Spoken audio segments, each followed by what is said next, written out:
Hello friend, तो आपके सामने लेकर आ गए हैं लेक्चर नंबर 4 है एडवांस सर्वेइंग का। जो चैप्टर चल रहा है वो है पहला यूनिट टैक्योमेट्री। ठीक है, टैक्योमेट्रिक में ये लेक्चर नंबर 4 में आज हम पढ़ने वाले हैं एनालिटिकल लेंस के बारे में, उसके एडवांटेज और डिसएडवांटेज के बारे में, और जो इसके प्रीवियस हमने कांस्टेंट फाइंड आउट किए थे उसको डिटरमाइन करने के लिए मेथड हैं। ठीक है, उस मेथड के बारे में भी हम जिक्र करेंगे कि ताकि हमें आइडिया मिल सके कि किस तरीके से सारे कांस्टेंट कैलकुलेट किए जाते हैं, तो उसके बारे में भी हम जिक्र करेंगे। ठीक है, बहुत सारे पॉइंटों का जिक्र करने वाले हैं, बस आप हमारे साथ पेशेंस रखिए। देखिए, वही पढ़ सकता है जो पेशेंस रख के इसको एंड तक देखेगा।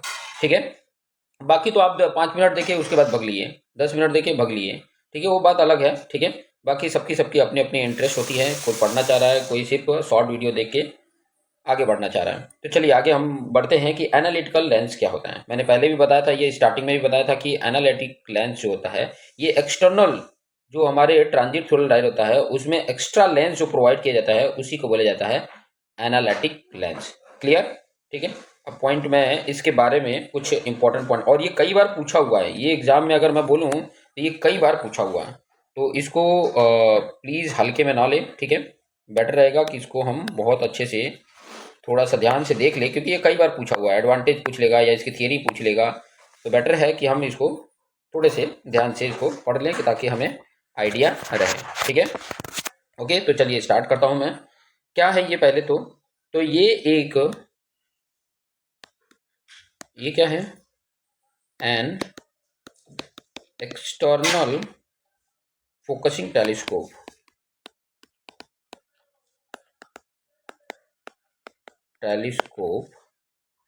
Is provided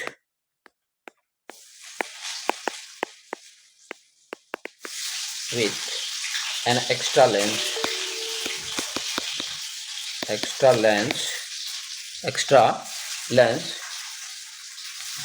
between the object glass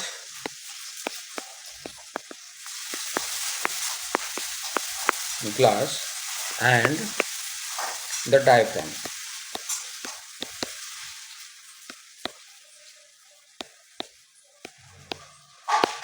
This extra lens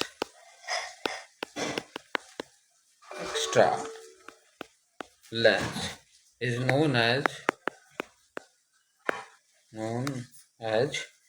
analytic lens. Clear हो गया? आइडिया मिल गया होगा?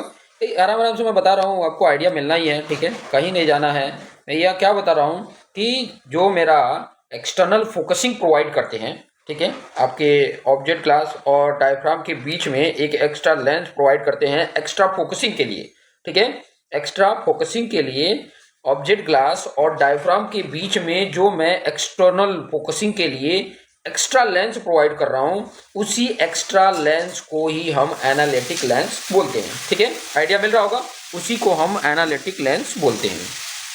कुछ और इंपॉर्टेंट पॉइंट हम इसमें लिख लेते हैं, जैसे कि द एनालिटिक लेंस जो होता है, analytic lens is in the form of convex glass होता है। कैसा होता है? कॉन्वेक्स ग्लास होता है। कॉन्वेक्स का मतलब समझ रहे हैं? कॉन्वेक्स का मतलब होता है, अगर आपने 10th क्लास में पढ़ा है तो कॉनकेव और कॉन्वेक्स लेंस दोनों हम देखते हैं। कॉनकेव और कॉन्वेक्स मिरर भी देखे हैं। ठीक है, सिंपल प्लेन मिरर भी देखे हैं, तो वो हमें आइडिया है किस तरीके से होता है ग्लास। वो इस तरीके का होता है, ऑलरेडी हमने बनाया भी है इस तरीके, बीच में मोटा होता है और साइड साइड में पतला होता है, तो ये लेंस है। ठीक है, क्लियर आइडिया रहेगा।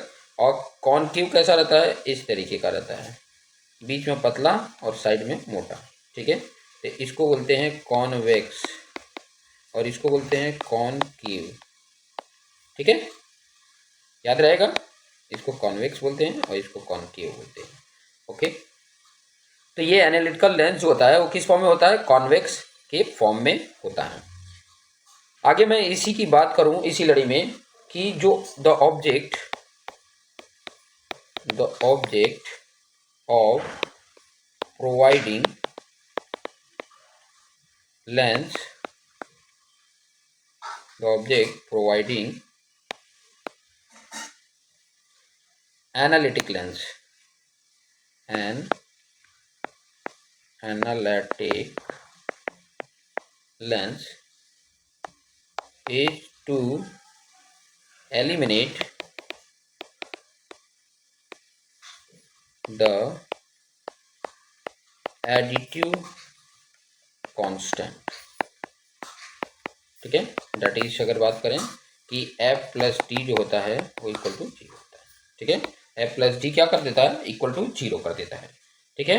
क्लियर हो रहा है। The object of providing an analytical lens is to be eliminate कर दे रहा है, ठीक है, द एडिटिव कांस्टेंट जिसको एफ प्लस डी बोलते हैं वो इक्वल टू जीरो हो जाता है। क्लियर, ये चीज़ें आइडिया मिल रही है।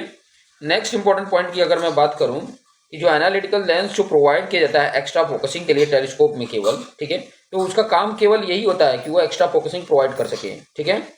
टेलीस्कोप में बाय प्रैक्टिकली नेचर वही होता है कि वो अगर बोला जाए कि the internal focusing telescope is practically analytic by nature, ठीक है, because the value of F plus D is hardly few centimetre only, few centimetre ही होता है, ठीक है।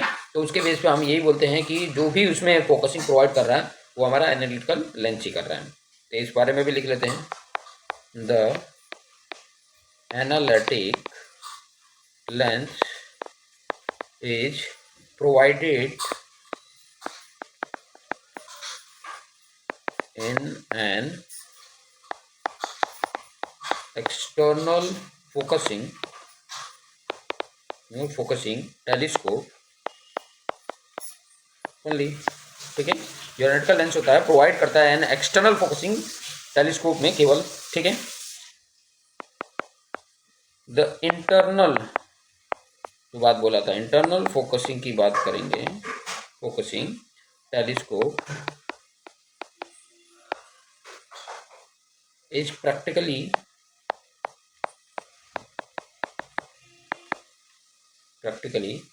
Analytic by nature,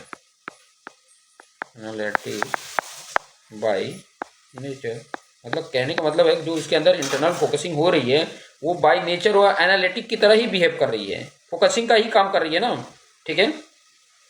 because the value of F plus D is hardly few centimetre only, कुछ ही होते हैं, ठीक है। अगर उसमें एफ प्लस डी देखोगे तो कुछ ही होंगे, बहुत ज़्यादा नहीं होंगे, कुछ ही सेंटीमीटर होंगे, ठीक है, बहुत ज़्यादा नहीं होंगे। इस तरीके से हम कह सकते हैं कि जो इंटरनल फोकसिंग है वो भी बाय नेचर एनालिटिक की तरह ही बिहेव करता है, उसमें भी अप्रॉक्सीमेट एफ प्लस डी की वैल्यू जीरो के आसपास ही होती है। क्लियर, ये आइडिया मिल गया।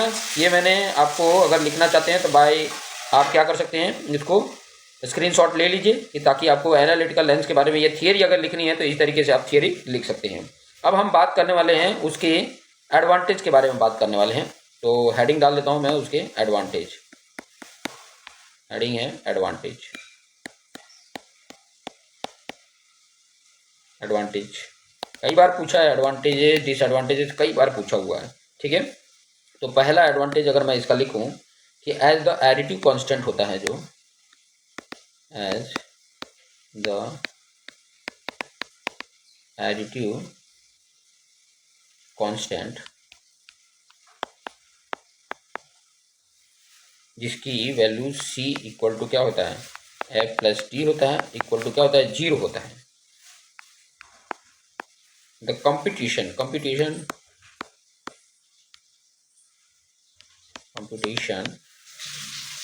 Can be carried out easily and quickly,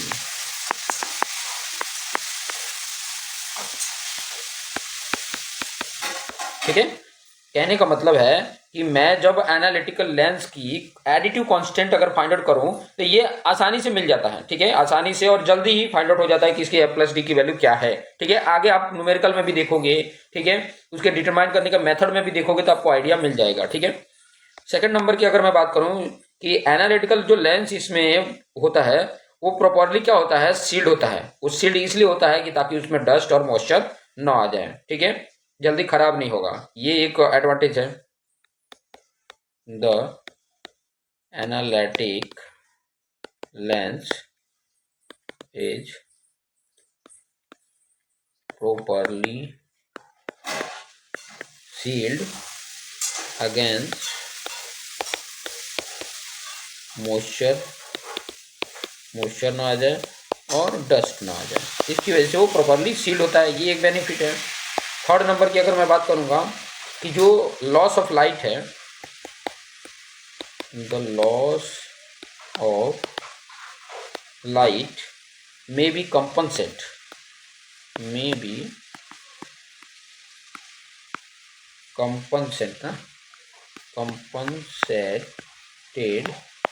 by the use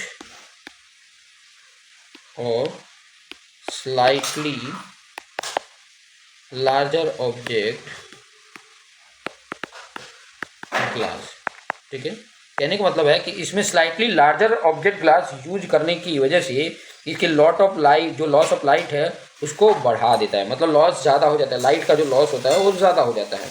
ठीक है, और ये क्या कर देता है, it will also increase illumination.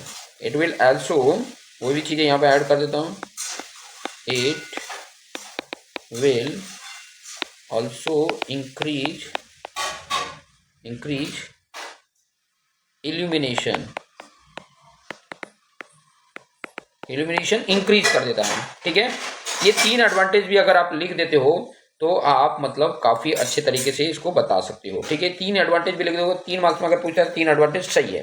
Clear, समझ में आ रहा है। और डिसएडवांटेज भी पूछता है तो डिसएडवांटेज भी साथ में लिख दोगे तो काफ़ी 4 मार्क्स के क्वेश्चंस बन जाएंगे। तो इसके डिसएडवांटेज भी देख लेते हैं, डिसएडवांटेज क्या क्या है, उसकी भी हेडिंग डाल लेते हैं।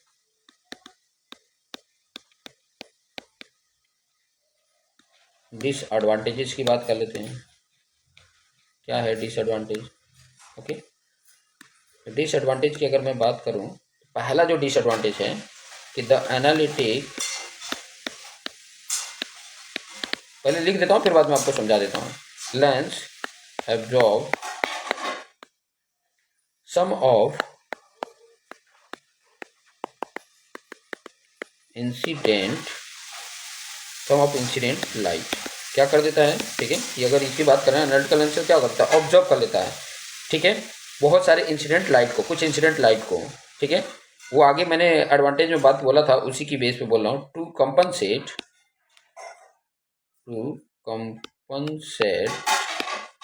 The loss of light and increase illumination a larger object class is required। कहने का मतलब है कि जब हम इनका लेंस करते हैं तो उसकी लाइट को और बहुत सारे लाइट को ऑब्जर्व कर लेता है। ठीक है, कुछ इंसिडेंट लाइट को वो क्या कर लेता है, ऑब्जेक्ट कर लेता है, जिसकी वजह से इसकी लॉस ऑफ लाइट को क्या कर देता है, बढ़ा देता है और इल्यूमिनेशन को इंक्रीज कर देता है। इसके लिए आपको जरूरत क्या होती है, इसके लिए आपको जरूरत होती है एक लार्ज ऑब्जेक्ट क्लास का। ठीक है, लार्ज ऑब्जेक्ट क्लास चाहिए, अगर ये नहीं है तो ये नहीं कर पाएगा। तो ये एक हमारे लिए एक फैक्टर हो जाता है, डिसएडवांटेज का एक फैक्टर हो जाता है। नेक्स्ट अगर मैं बात करूं, नेक्स्ट पॉइंट की अगर मैं बात करूं तो the analytical lens can not be clean easily. अगर मान लो उसके अंदर डस्ट चला गया, हालांकि वो ऑलरेडी सील्ड होता है, ठीक है, लेकिन फिर भी अगर उसके अंदर अगर चला जाता है तो उसको क्लीन करना आसान नहीं होता है। इस पॉइंट को भी हम नोट डाउन कर लेते हैं। The analytic lens can not be clean easily, can not be clean easily. Next point की बात करेंगे कि मैग्निफिकेशन क्या हो जाता है, डिक्रीजेज हो जाता है। इट डिक्रीजेज मैग्निफिकेशन, कि मैग्निफिकेशन जो होती है डिक्रीजेज होने लग जाती है। नेक्स्ट पॉइंट की अगर बात करेंगे, it increases the cost of instrument.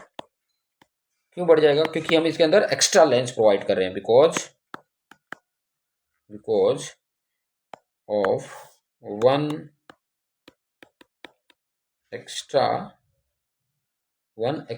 Lens. Clear? एक extra lens, analytical lens use कर रहे हैं जिसकी वजह से इंस्ट्रूमेंट का कॉस्ट जो होता है वो बढ़ जाता है। ठीक है, और पॉइंट क्या लिख सकते हैं, पहले लिख देता हूँ फिर बाद में आपको समझा देता हूँ। If the analytic lens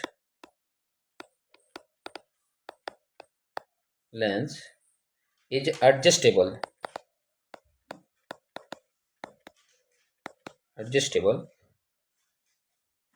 the adjustment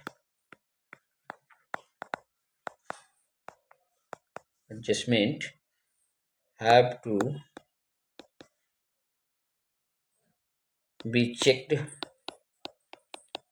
be checked from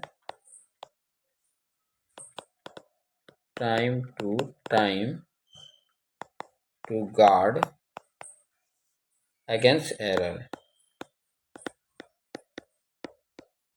तो ये एक डिसएडवांटेज हो सकता है कि अगर मान लो एनालिटिकल लेंस कर रहे हैं तो उसको एडजस्टेबल होता है ये, तो इसको एडजस्टमेंट करने पड़ते हैं और जितनी बार एडजस्ट करेंगे उसको टाइम टू टाइम इसको चेक करना पड़ता है।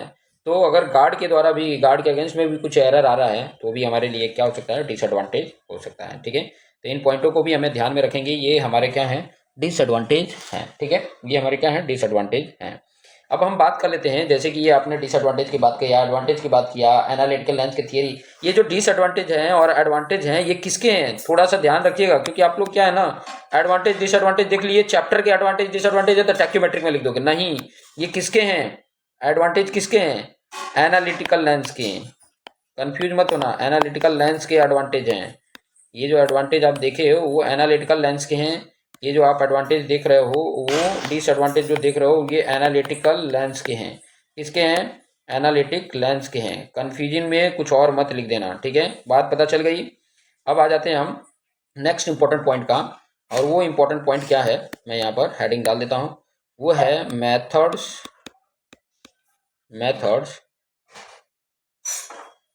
Of determining constants of a tacheometry. ठीक है, कहने का मतलब है टैक्योमेट्री की में कांस्टेंट को डिटरमाइन करने के लिए, किसको, कांस्टेंट ऑफ टैक्योमेट्री को डिटरमाइन करने के लिए कौन कौन से मेथड हैं उसकी बात यहाँ कर रहा है। ठीक है, कौन कौन से मेथड है उसकी बात कर रहा है। तो मैं यहाँ पर मेथड बता देता हूँ। पहला जो मेथड है उसको बोला जाता है बाय डायरेक्ट मेथड, ठीक है, by direct measurement on telescope. ये आप डायरेक्ट टेलीस्कोप लिए तो उसी के बेस पे आप इसके मेजरमेंट कर सकते हो। किसका मेजरमेंट, एक तो आपका के का और एक आपका सी का। के को बोलते हैं मल्टीप्लाइंग कांस्टेंट, ठीक है, कांस्टेंट बोलते हैं, जिसकी वैल्यू ये भी होती है F/I भी होती है। सी जो होता है उसको एडिटिव कांस्टेंट बोलते हैं, और इसको F+T भी बोलते हैं। ठीक है, तो इसको बाय आप डायरेक्ट आप क्या कर सकते हो, डायरेक्ट आप टेलीस्कोप लिए उससे हम डायरेक्ट मेजरमेंट कर लेते हैं। दूसरा जो इम्पोर्टेंट है मेथड उसका नाम है by measurement in the field, by measurement in the field. ठीक है, ये दो मेथड से बेस पर, ये आपके पास दो मेथड हैं, एक तो ये मेथड है और दूसरा ये मेथड है। इनके बेस पे हम क्या कैलकुलेट करने वाले हैं, इनके बेस पे ये के और ये सी को हम क्या करने वाले हैं, मेजरमेंट करने वाले हैं। अब यहाँ पर थोड़ा सा ध्यान देंगे तो हम डायरेक्टली अगर मेजरमेंट कर रहे हैं, टेलीस्कोप को लिए और उससे मेजरमेंट कर रहे हैं, ठीक है, तो एक बार हम क्या कर सकते हैं, फोकल लेंथ ऑब्जेक्ट का मेजरमेंट कर सकते हैं, दूसरी बार हम उसका F+D मेजरमेंट कर सकते हैं, और तीसरी बार F/I का मेजरमेंट कर सकते हैं। ठीक है, क्लियर।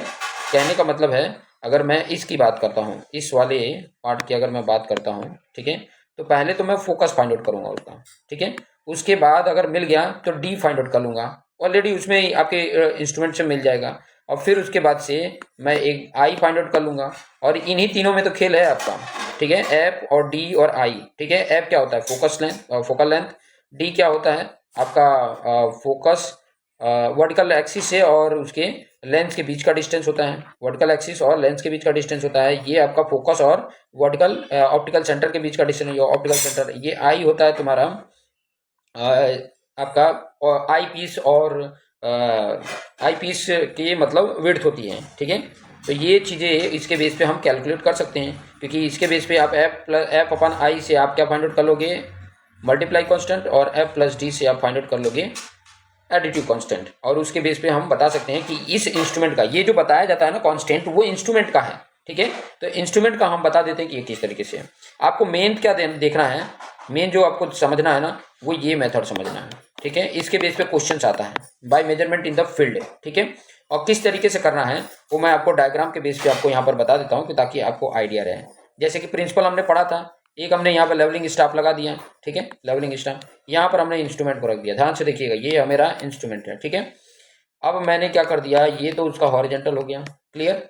अब मैंने यहाँ से एक मैंने यहाँ पर भी लेवलिंग स्टाफ रखा, पहले इसको ये वाले को, फर्स्ट वाले को, ये फर्स्ट है और ये सेकंड है, पहले मैंने फर्स्ट पे रखा, ठीक है। और उसके बाद हमने सेकंड पे रखा। तो पहले जब जब इस टेलीस्कोप से मैं देखूंगा तो मैं पूरी लाइनिंग पहले ही बना देता हूँ, ताकि हमारे लिए इजी हो, ठीक है। तो जब आप ये लेवलिंग स्टाफ पे देख रहे हैं, ये जो हमारा लेवलिंग स्टाफ है, पहला वाला लेवलिंग स्टाफ है, ठीक है। तो इस लेवलिंग स्टाफ में आपको रीडिंग एक तो यहाँ की मिल रही होगी, जिसको अपर हेयर बोलते हैं, एक रीडिंग यहाँ पे जिसको लोअर हेयर बोलते हैं, इसको बोलते हैं सेंट्रल हेयर, ठीक है। तो आप इसके बीच का डिस्टेंस फाइंड आउट करना है, तो इसके बीच का डिस्टेंस मिल जाएगा, क्योंकि ये जो स्टाफ होता है, लिख देता हूँ लेवलिंग स्टाफ, ठीक है, लेवलिंग स्टाफ, ये भी आपका वही है, ठीक है, ये भी आपका वही है, ठीक है। लेवलिंग स्टाफ पे रीडिंग लिखी रहती है, जो हम टेलीस्कोप में जब लेंगे तो टेलीस्कोप में रीडिंग बताएगी, ठीक है। अब रीडिंग बताए तो इसको हमने नोट डाउन कर लिया S1, ठीक है। वही सेकंड वाले लेवलिंग स्टाफ में देखेंगे तो ये जो आपकी रीडिंग बता देगी, वो क्या बता देगी, S2 बता देगी, S बता देगा, ठीक है, क्लियर हो रहा। और यहाँ से इस वाले पॉइंट पहले वाले के बीच का जो डिस्टेंस है वो आपका D1 हो गया, और जो ये है टेलीस्कोप से दूसरा वाला जो है उसका डिस्टेंस क्या है, D2 कर लो, ठीक है। अभी आपने ये फील्ड पे कर रहा हो, ठीक है, ये फील्ड पे कर रहा हो। आपका जनरल जो फॉर्मूला है, जनरल फॉर्मूला, ठीक है, कांस्टेंट फाइंड आउट करने का जो जनरल फॉर्मूला है, उसी के बेस पे आप फाइंड आउट कर लोगे। जनरल फॉर्मूला क्या है, D equal to KS plus C, ये मेरा क्या है, जनरल फॉर्मूला है। इसके पहले हमने थियरी और टैक्योमेट्रिक में प्रूव भी कर दिया था, ठीक है।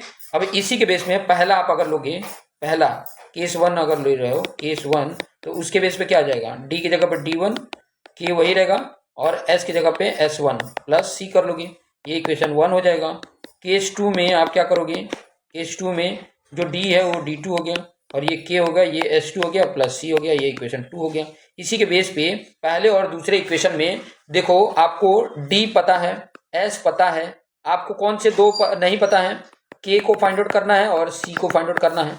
ये तुम्हारा मल्टीप्लाई कांस्टेंट है C, तो ये दो इक्वेशन है, तो इसको आप कई सारे मेथड है, एलिमिनेशन मेथड है, सब्स्टिट्यूशन मेथड है, क्रॉस मल्टीप्लिकेशन मेथड है, ग्राफिकल मेथड है, मैट्रिक्स मेथड है, किसी भी मेथड से हम इसको सॉल्व कर लेंगे, ठीक है। इसको सॉल्व कर लेंगे, और इसको सॉल्व कर लेंगे तो हम जरूरी नहीं है कि हमारे जो टेक्स्ट बुक में लिखा हुआ है वही फॉर्मूले हम यूज करके हमको फाइंड आउट करें। ये दोनों टेक्निक, ये दोनों को लेके हम इसको, एक मिनट, इस दोनों को लेके हम इसको क्या कर सकते हैं, सॉल्व कर सकते हैं। दो इक्वेशन बन गए, दो इक्वेशन में दो अननोन है, ठीक है, तो फाइंड आउट हमें आसानी से हो जाएगा, ठीक है। वही मैं नेक्स्ट हमारा वीडियो होगा वो न्यूमेरिकल का वीडियो होगा, उस वीडियो में मैं आपको एक्सप्लेन करके समझाऊंगा कि किस तरीके से टैक्योमेट्रिक कांस्टेंट जो फील्ड पे मेजरमेंट करते हैं, रीडिंग लेते हैं, और उसके बेस पे कैसे फाइंड आउट करते हैं। कई बार S जो दिया रहता है डायरेक्ट दिया रहता है, कई बार हॉर्स हेयर दिया रहता है, स्टडी स्टाफ दिया रहता है, और उसके बेस पे हम फाइंड आउट करते हैं। तो सभी न्यूमेरिकल हम नेक्स्ट वीडियो में देखेंगे, तो देखते रहिए और अपने आप को बेस्ट बनाते रहिए, और अपने दोस्त मित्र को शेयर करना ना भूलें। तो थैंक यू।